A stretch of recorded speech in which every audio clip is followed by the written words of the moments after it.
You know, since we are never going to be white, I can say on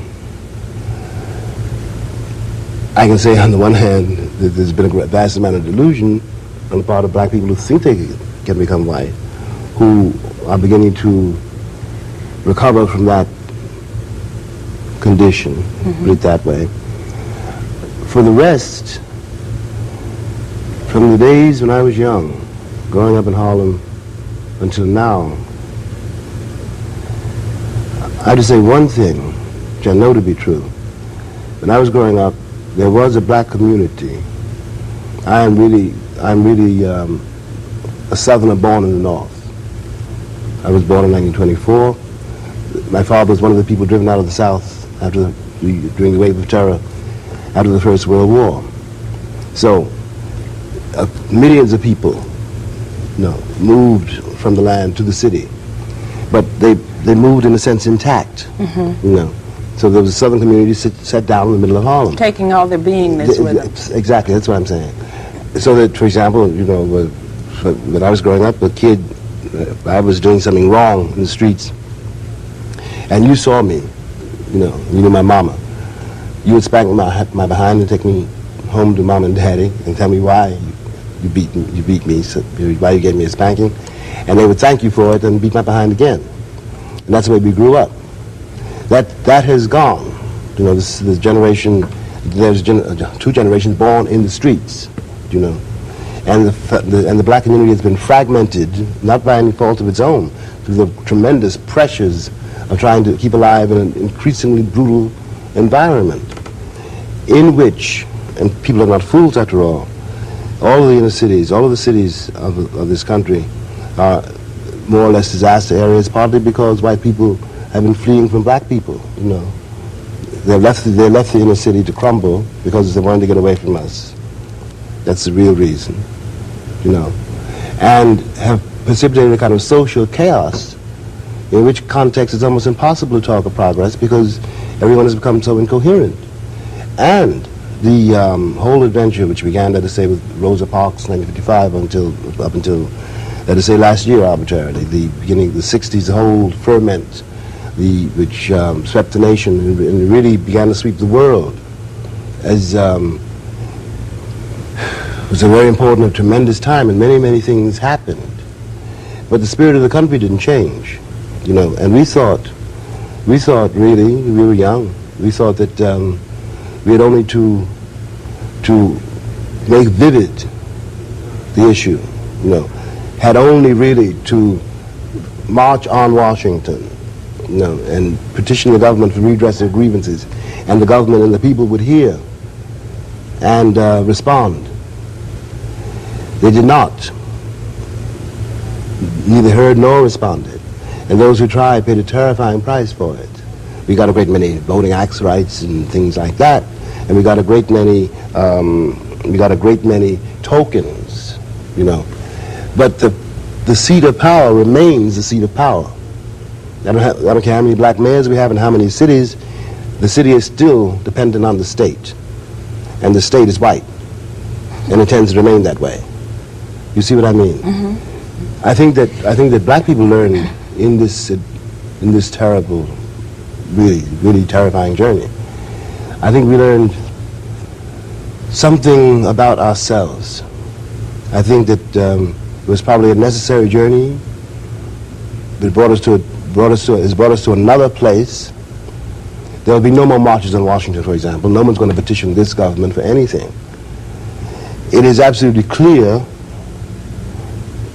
to the dullest mind that our countrymen are prepared to betray us for safety, for the illusion of safety. So that means that our fate is once again where it always was, in our hands. The lives of our children are in our hands. The terrible battle is to deal with the institutions, every single one of which is racist. How to wrest our autonomy out of the jaws of this and save our children is a task which will take us into the 21st century. I will tell you this, though. I don't, one has to speak a little harshly, but I don't feel at all in despair. You don't? No. Why not? First of all, we can't afford it.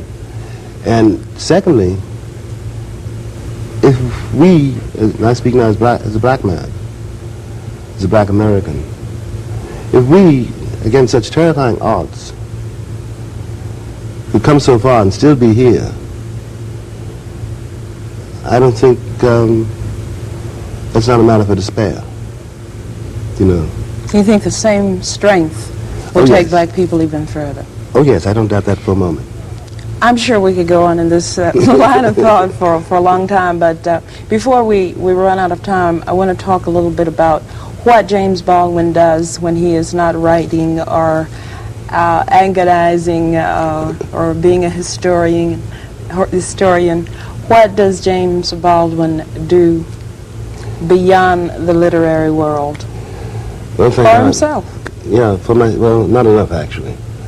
I like to take long walks, you know, by myself or with a friend, and hang around with my brothers and sort of get high, you know, drink and talk. I like my family very much, though. I spend as much time as I can with my nieces and my nephews and all that, you know, that sort of tribe. And I guess I'm very simple, you know. I like to go to movies. I have a lot of jazz musician friends. So, so you like music? Yeah. Well, I wanted to be a musician at one time. You too? Yeah. Do you play an instrument? No, I have not the remotest talent. I just like it. And I sort of grew up with musicians. So, you know, sometimes I'm hanging out with Dizzy or with, and I saw Lena Horne just before I left. There's not much of a, see, being a writer is very lonely. Maybe I should put it that way. And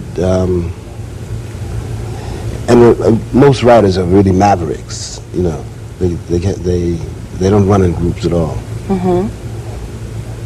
So, but every black writer anyway, I think every writer really, has a really close relationship to music. I think music is the greatest of the arts, really. You know, Oh, I agree. You know, and I've learned a lot from it. It's my touchstone. So that's what I do, I guess. You know, I sort of experiment, you know, with music, with myself, and enjoy my friends, and that's all. And prepare to write other books. And prepare to write other books. Are you writing another book now? Yes, I am. I'm finishing a play. Oh. Yeah. Do you want to tell me a little bit about it? I wish I'd know. No, I'm superstitious. Okay. All right. I won't press you. Perhaps you can tell me this though.